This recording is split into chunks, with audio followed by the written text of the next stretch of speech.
You don't have to be much of a Latin scholar to realise that there's something very peculiar about our calendar. Sept means 7, but September is our 9th month. Oct means 8. October is our 10th month. And you can say the same for Nov and Des. There's obviously something very peculiar, because the Romans knew perfectly well how to count. So there's something very odd there.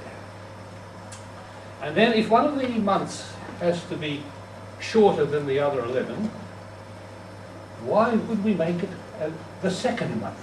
Why is February the short month? And then there is this ridiculous system of which months have 31 and which months have 30.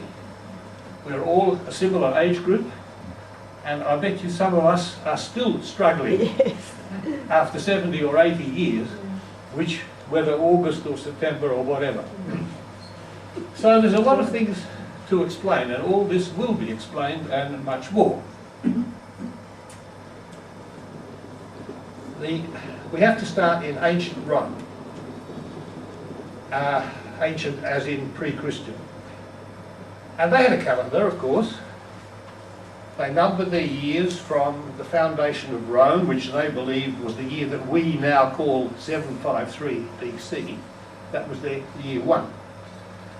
Now they knew roughly the length of a year by measuring from the shortest day to the next shortest day, or from the longest day to the next longest day.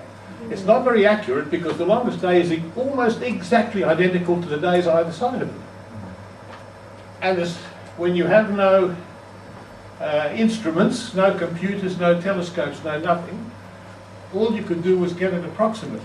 And even if you said, this time I'm going to get up early in the morning and get the timing exactly right, and you get up and it's overcast, or it's snowy, or whatever.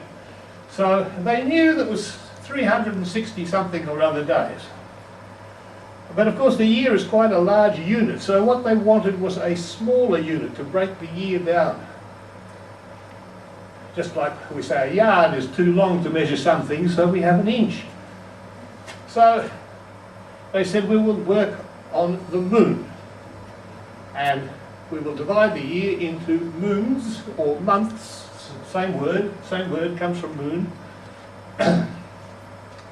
And they worked out how long is the period from new moon to new moon. And it's 29 and a half days. Now it's very difficult to have half days. So what they said was, what we will do is we'll have alternate 29s and 30s. A month of 29 days, a month of 30 days. That would average out at 29 and a half. Fine, but I know a lot of you are very good at arithmetic, and you've already worked out that 6 29s and 6 30s added up is 354.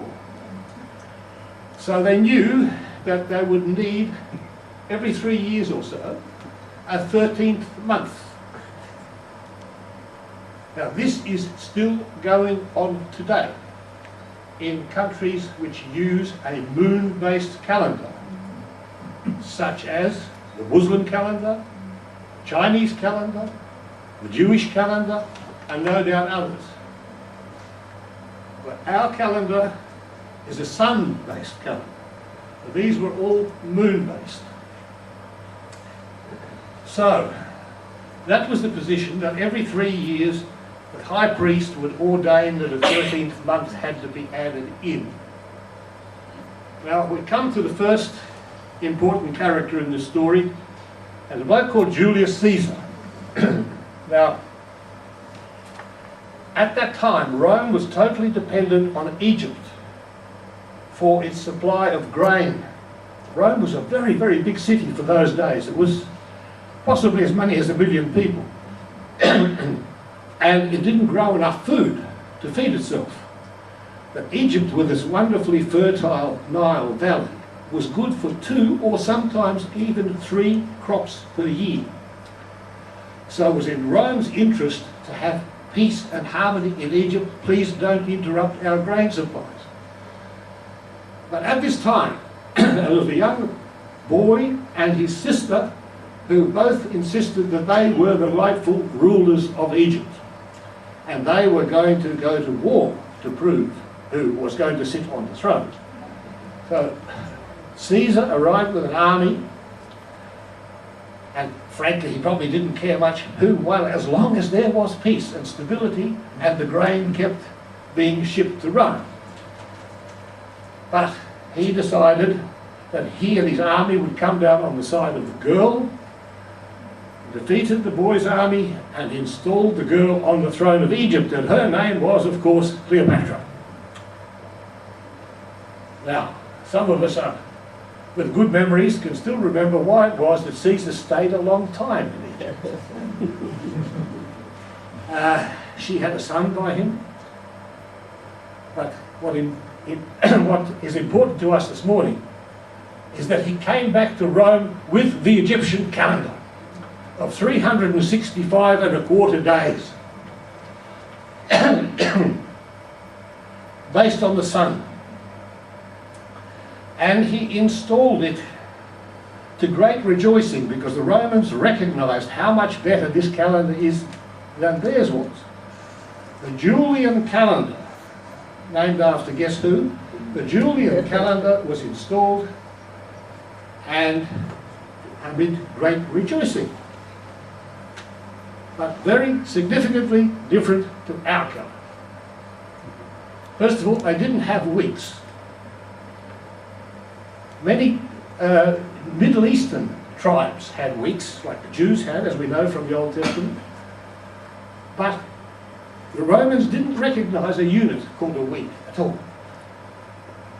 They didn't number the days like we do. We say 1st of May, 2nd of May, 3rd of May. They had a much more complicated thing with calends and IDs and nones.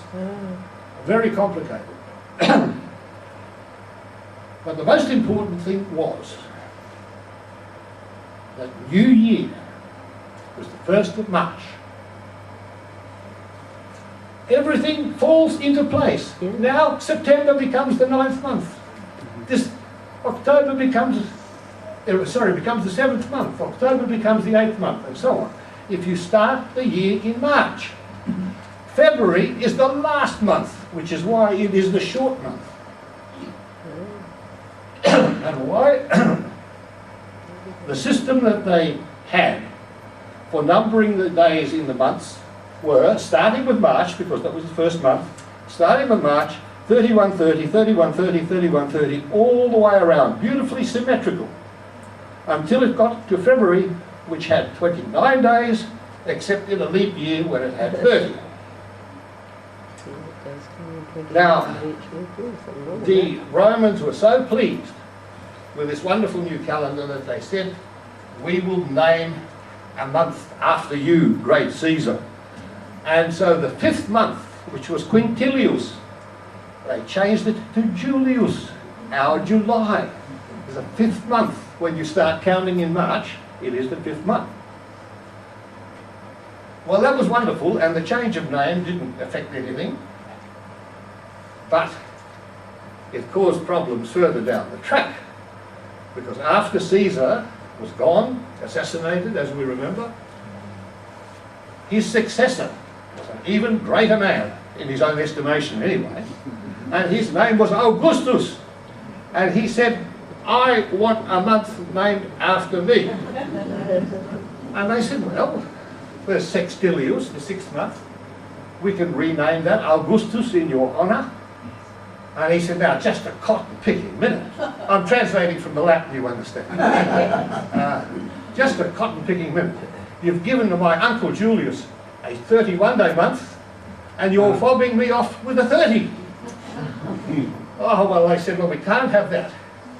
What we will do is we'll take a day off February from 29 down to 28 and add it on to August to make it 31. But now we have a problem because we've got July, August, September are 3 consecutive 31s. So we'll take a day off September and November and put them onto October and December, which is how we've got this wonderful system that we're still struggling with 2,000 plus years later. Anyway, that was the Julian calendar, and basically we still live under that with some tweaking, which we will go through. I suppose the first important thing is the Council of Nicaea, was called by the Emperor Constantine to try and get some unity into the squabbling Christians. There were, I don't know how many, but 20, 30 different sects. Each of them, of course, firmly convinced that they had the truth and all the others were wrong. So nothing has changed. Nothing has changed. But Constantine wanted unity and peace in his kingdom. So he wasn't a religious man at all, but what he wanted was something that was easy to rule, that there was no civil unrest. So he called this conference. And one of the things that came up, I will need some water, yes. One of the things that came up was that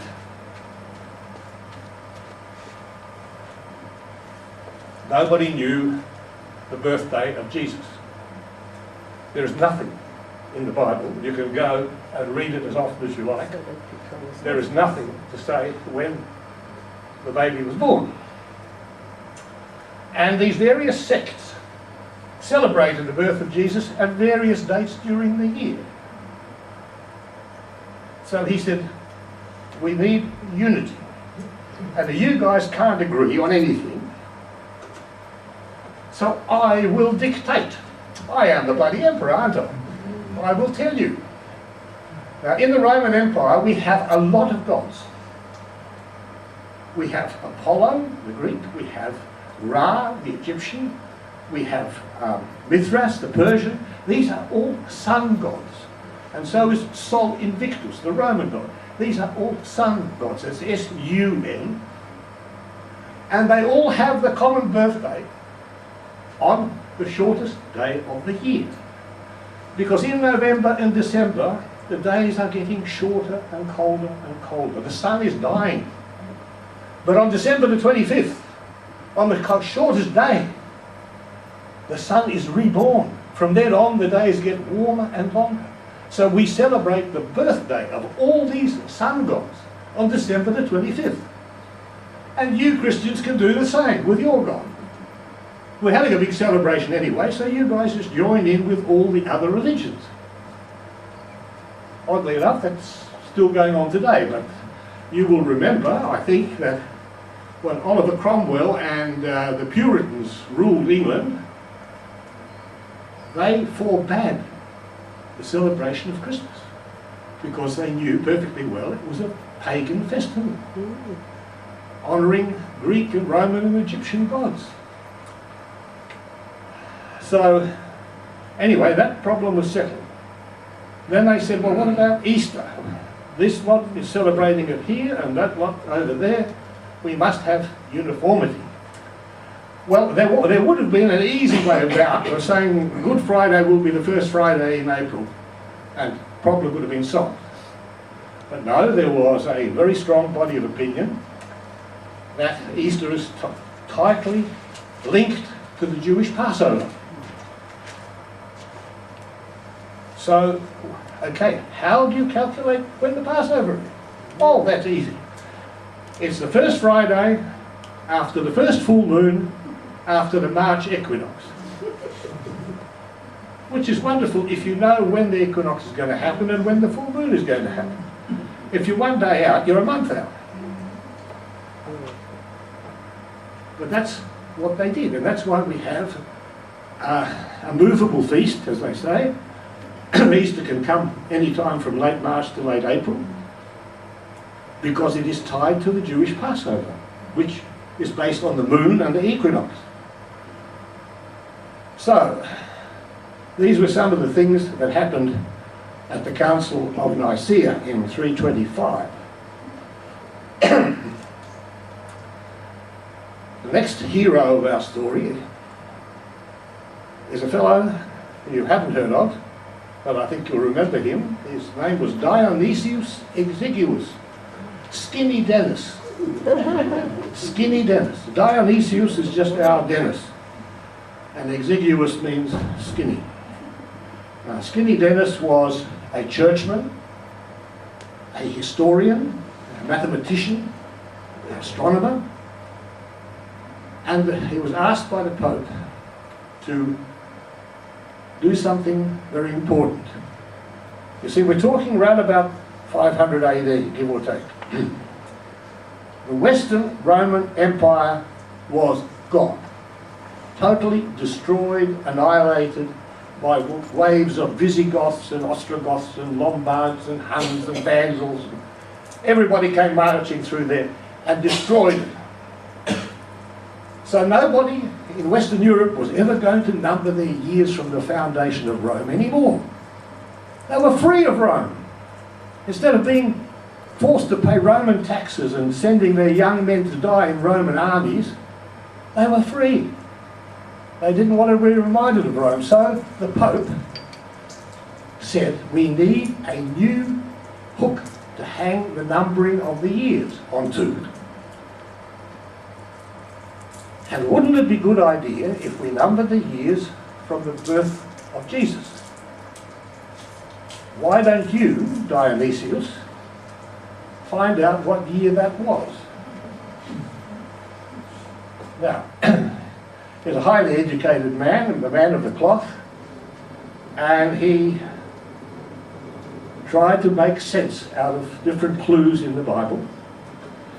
Now, I'm not a biblical scholar, but I will just point out to you that if you look at Matthew in the very first chapter, he describes the massacre of the innocents by King Herod.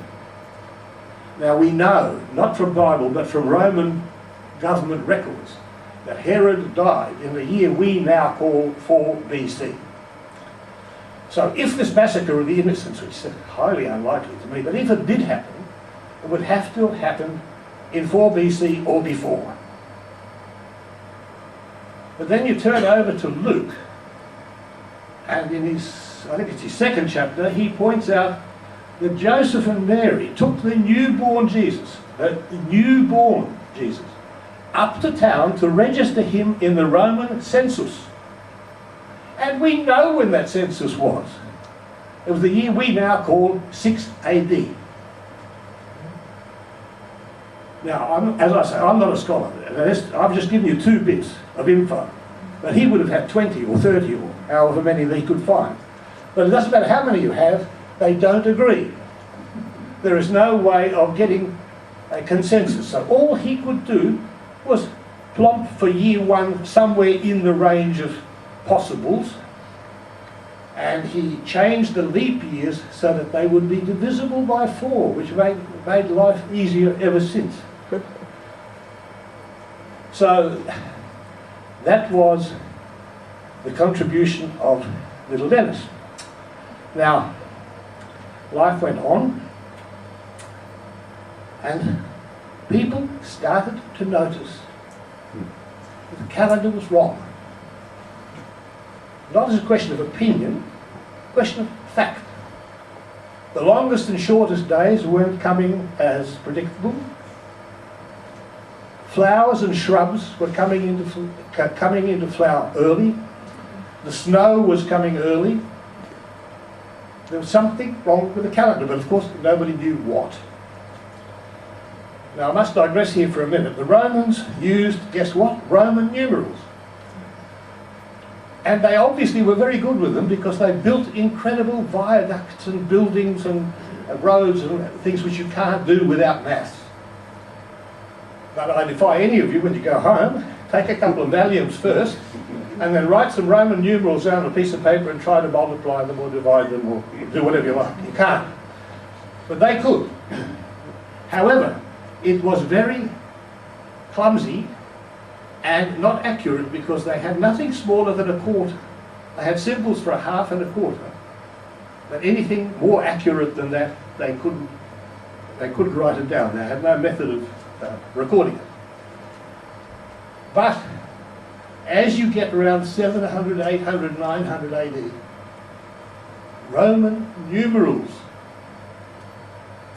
were going out and in come Arabic numerals, the ones we use today.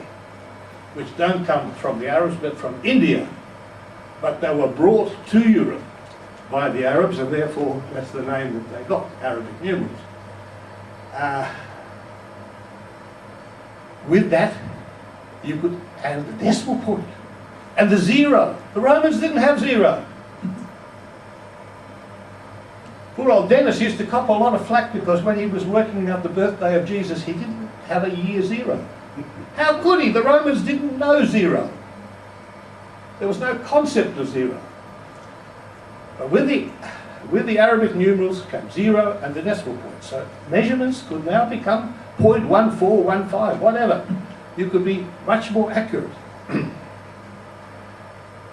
Anyway, there was no United Nations, there was no International Court of The Hague, there was nothing. The only international authority, if you like, in Europe was the Pope. And so people started writing to the Pope that he ought to organise the calendar and correct it, make it right.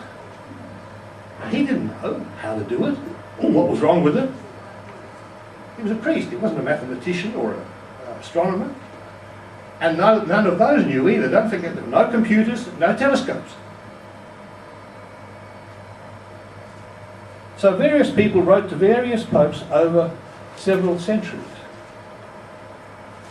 And they all put them in the too hard basket until they got to Clement VII, who said, well look, it's now the year 1343. I'm giving you guys 6 years to work out how to correct the calendar, and you report back here in 1349 and we will fix this damn problem. It's been haunting all my predecessors for hundreds of years. Let's get it fixed.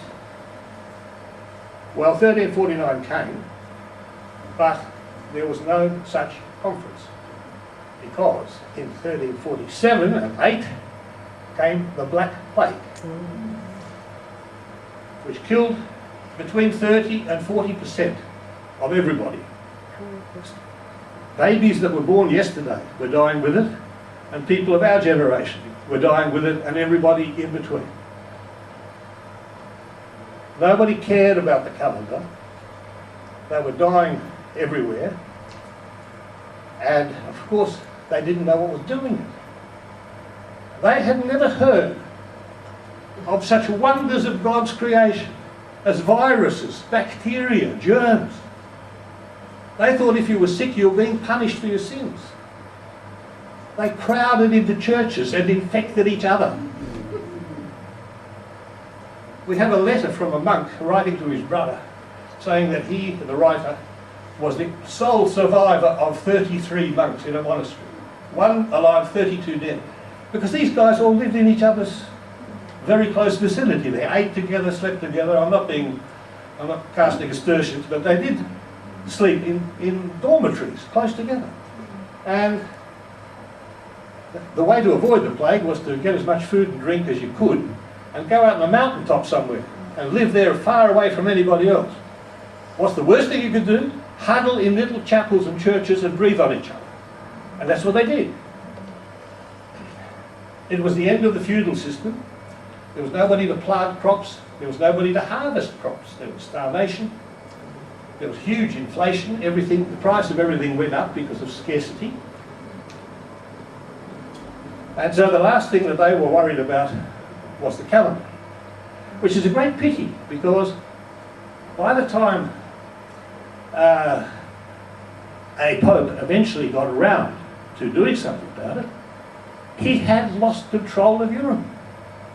Because in the meantime, there was Luther and Zwingli and Calvin and Henry VIII and all sorts of people who said, we don't obey the Pope. So when a Pope Gregory in 1580 something, he'd had 3 very good advisors to explain to him how to correct the calendar. They explained that the year was not 365 and a quarter days. It was 365 days, 5 hours, 48 minutes and some seconds. It was 12 minutes out. In 5 years, it was an hour. In 128 years, it was a day. Now, since Julius Caesar, till the year roughly 1600, you've had something like 13 or 14 days out. Just with that 12 minutes adding up to 13 to 14 days. So, they said to the Pope, these three guys, they said, the first thing we have to do is we have to take some days out of the calendar to bring it back to true, so that the shortest and longest days would be back on the 25th of June and December, and therefore the equinox is on the 25th of March and September. But the Pope said, I don't think the people will accept it from me to take 13 or 14 days out of the calendar, but you go to bed on the 3rd and wake up on the 16th. They won't accept it. The most I can ask for is 10. I think they'll come at that. So 10 days were taken out of the calendar in October 1582 or 3, whatever it was. October was chosen because there were no important saints' days in October. But the point was, had it been done 150 years earlier, what the Pope said would have got obedience from all of Europe. But now, you could draw an equator line through Europe, and everything north of that equator didn't obey the Pope. They were all, not only that they were Protestants, but they were fiercely anti-Pope. So when the Pope came out with this edict that we take 10 days out of the calendar, the people that you would expect, Spain, Portugal, Italy, so on, all obeyed the Pope. Northern countries didn't.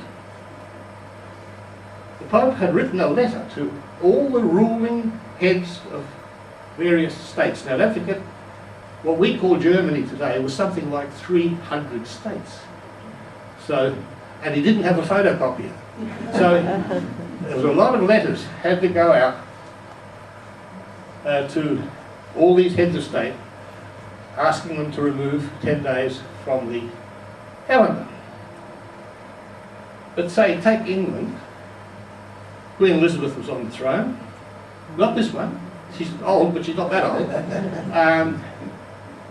And she got this letter and explained, and it had a technical explanation of why this 10 days needed to be taken out. So she just gave it to her advisors. And don't forget, there were a lot of pirates and sea dogs at her court, but she also had men of science. And they looked at what the Pope had proposed. And they said, this is excellent. It is very good scientifically, it'll work, we ought to do it. Right, said good Queen Bess, well, the only thing left for me to do is to get the approval of the Archbishop of Canterbury. And he said, we accept nothing that comes from the Antichrist. I'm not being rude, I'm using the word he used. So as I say, nothing has changed. Yes, that's right.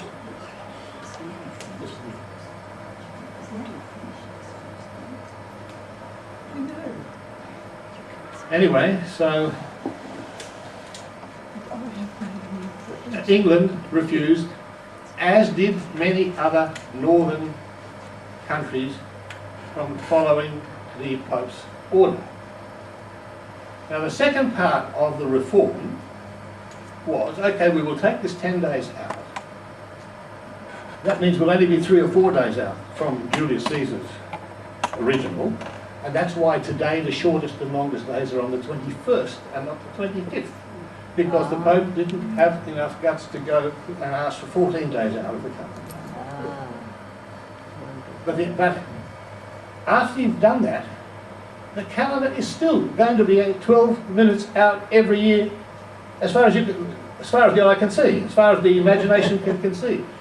So there has to be a second reform. We need to take out 3 days every 400 years. That would solve it. That would solve it to within a few minutes. So they decided that the 100 years, the centenary years, the ones with 2 zeros on, 1600 would be a leap year, but 17, 18 and 1900s would not. 2000, we can all remember, was a leap year, but 2100, 200, 300 will not be. And by taking those 3 days out every 400 years, that brings the calendar to almost exactly perfect. It'll be 1 day out somewhere about the year 4000. A, if we're still here, and B, if we're still using the same calendar, neither of which is very likely. Anyway, so the calendar is accurate now that you have those 2 reforms, take out the 10 days, and then take out 3 days every 400 years. I must make a bit of a digression about New Year. Now, a year is a circle, if you like to look at it that way. You can start a new year whenever you bloody like. We start our financial year on July the 1st. In America, they start their financial year on October the 1st. You can start it whenever you like. It'll always work. Now, a lot of these young little countries where Germany is now, they had very important people in charge. They all knew that they were very important. So many of them said, the new year in my territory will start on my birthday. Which is a little bit difficult when he dies or gets killed or something. Then you have to change the new year for the new ruler. Now, the Romans had basically 2 new years. I mean, in the Christian era, they had March the 25th, which was the equinox, and March the 1st. So when the Roman armies went to England, and they occupied England for give or take about 400 odd years, they introduced the Julian calendar, and their new year for most of the time was March the 25th. So when we come to these times and all this was happening, Queen Elizabeth had tried, Archbishop of Canterbury said definitely not. So they continued on without the reform until it got to the 1750s. Now we're up in modern times now. Captain Cook is a young man, but he's well and truly alive. And the pressure was getting too great. I mean, they were, every letter that they sent to the continent had to have 2 dates on it, because you know your supplier would write to you from Portugal saying we are sending so many casks of wine. The ship will leave here on April the 17th. And you'd get the letter and you'd say, fine, which April the 17th? Mine or yours? They're 10 days apart.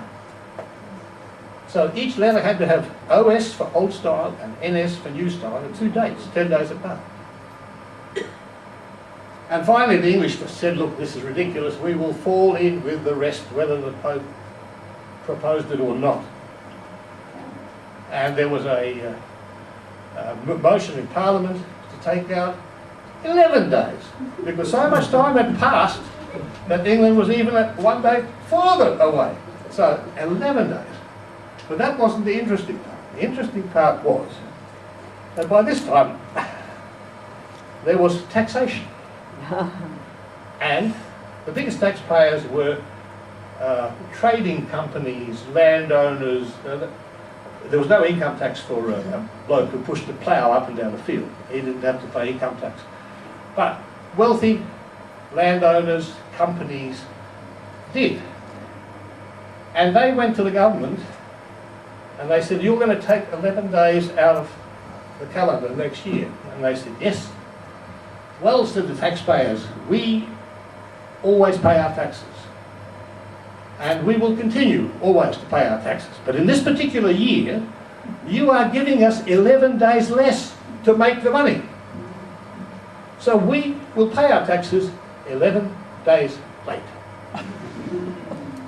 Now, in those days, as I said, the March the 25th, the equinox, was the new year and also the new financial year.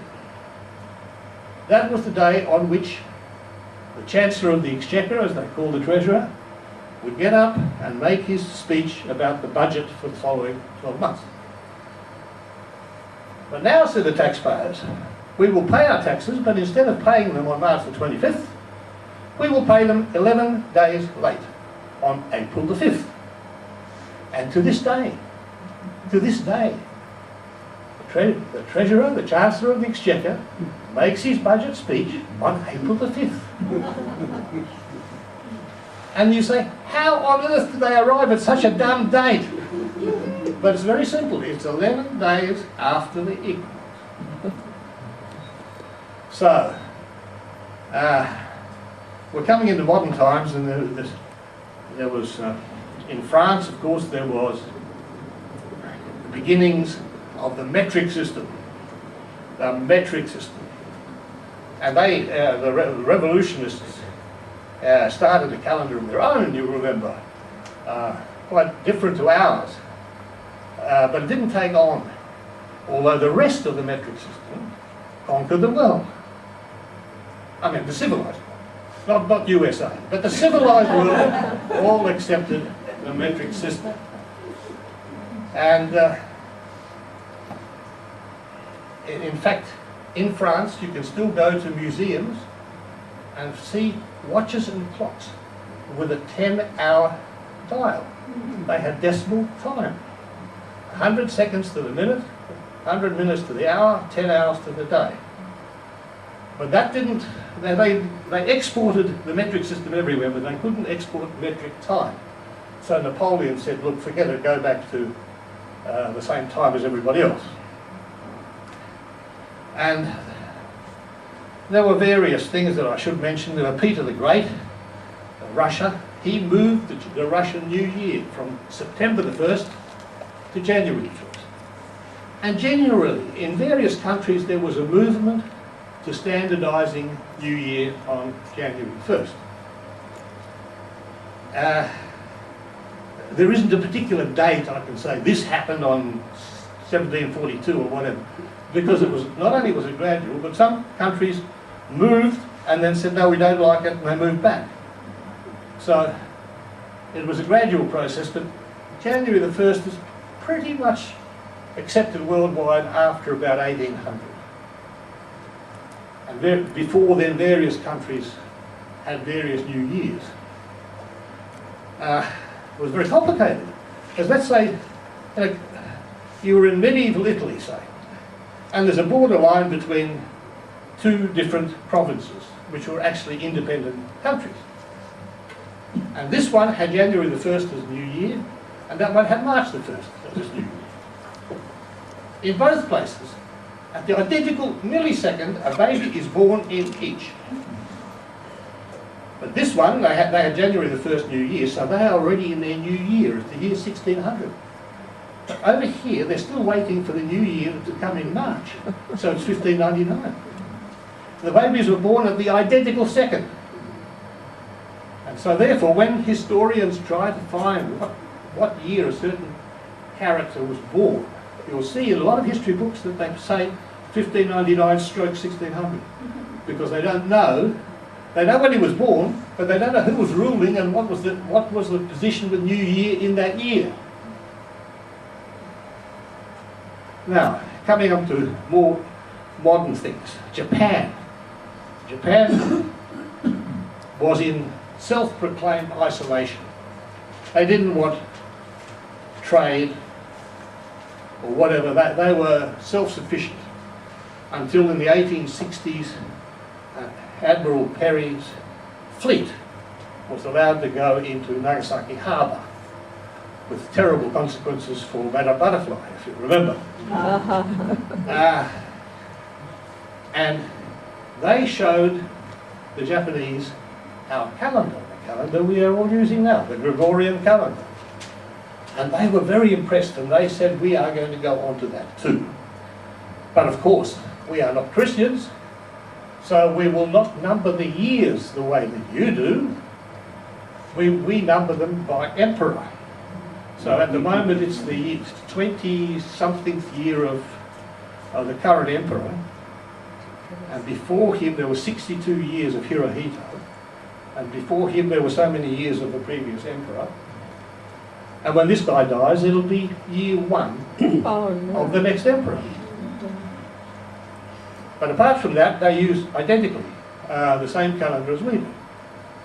Now when the great man, Adam Kemal Ataturk, dragged Turkey, kicking and screaming into the 20th century, he also adopted our calendar.